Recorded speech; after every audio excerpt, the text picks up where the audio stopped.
Hi, I'm Dick Rauscher. I've got a question that I know is coming that both you and I are going to have to answer.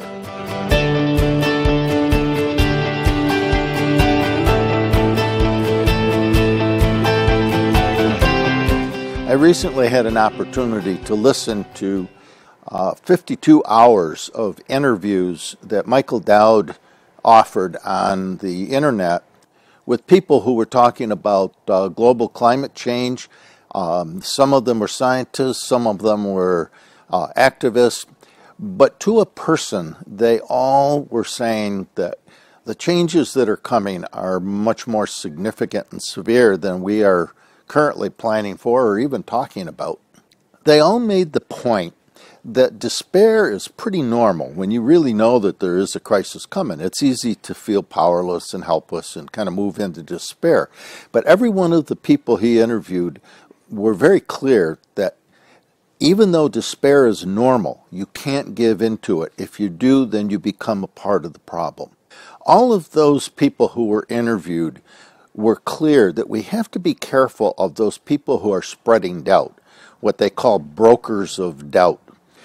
The people that are paying those brokers of doubt too often are the energy or oil companies or the ultra-wealthy 1%, for example, the Koch brothers.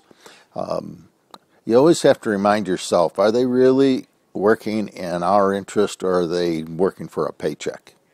There's no doubt in my mind after listening to these interviews that global climate change is real and it is coming, and it is probably the greatest moral issue that humanity has ever faced. It's also a social justice issue.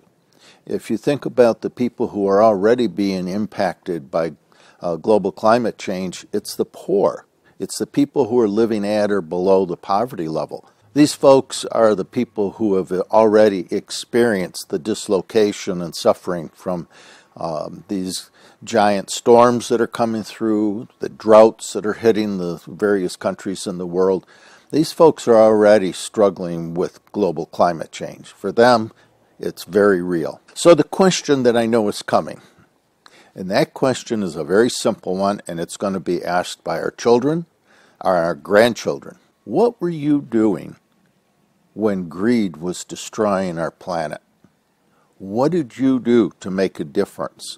How involved were you in trying to right the wrongs that were going on at that time? What did you do to preserve our planet for our generation?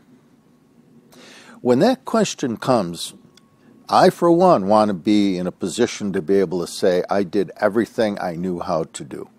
If you'd like to learn a little bit more about this subject, click the link below and it'll take you to an article that I published on the internet. Also, if you click the other button, it'll take you to a sign-up sheet for the Stony Hill Nugget newsletter where we talk about this stuff on a weekly and bi-weekly basis.